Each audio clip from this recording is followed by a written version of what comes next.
லைஃப்பில் நமக்கு எந்த விஷயம் நடக்கணும் அப்படின்னாலும் அது எதுவுமே நமக்கு ஜீபூம்பா பண்ண மாதிரி நம்ம கைக்கு உடனே வர்றது கிடையாது. அது அந்த விஷயத்தோட அளவை பொறுத்தோ இல்லை அந்த விஷயத்து மேலே நமக்கு இருக்கிற நம்பிக்கையை பொறுத்தோ அது வர்றதுக்கான கால அளவு அப்படின்றது வேறுபடலாம். ஆனால் ஒவ்வொரு விஷயமும் நடக்கிறதுக்கு முன்னாடியும் கண்டிப்பாக நம்ம வெயிட் பண்ணி தான் ஆகணும்.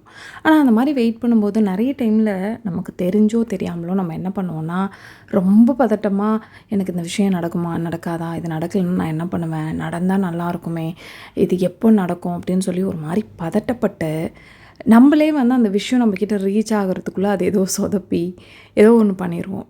நிறைய நேரத்தில் அந்த ஒரு பீஸ்ஃபுல்லாக ஓகே அந்த விஷயம் கண்டிப்பாக நடக்கும் அப்படின்னு ஒரு செல்ஃப் பிலீஃப் வச்சு அந்த விஷயத்துக்காக நம்ம காத்துட்ருக்கோமா அப்படின்னா அது ஒரு பெரிய கொஷின் மார்க் தான். ஆனால் எந்த ஒரு விஷயத்துக்கும் இது நடக்கும் அப்படின்னு சொல்லி நம்பி ஒரு மன அமைதியோடு காத்திருக்கிறது அப்படின்றது ஒரு தவம் மாதிரி. ஆனால் அதை நம்ம லைஃப்பில் கற்றுக்கிட்டோன்னா நம்ம லைஃப் நம்ம நினச்சதை விட நிறைய விஷயங்கள் நடக்கிறதுக்கு அது ரொம்பவே ஹெல்ப்ஃபுல்லாக இருக்கும். அந்த நம்பிக்கையை திரும்ப திரும்ப நமக்கு கொடுக்கும் அப்படின்றது தான் உண்மை. பட் இது ஒரு நாளில் வந்துருமானா கண்டிப்பாக வராது. ஆனால் ஒவ்வொரு நாளும் நம்ம அதை ப்ராக்டிஸ் பண்ணோன்னா அது கிடைக்கிறதுக்கான வாய்ப்பு இருக்குது.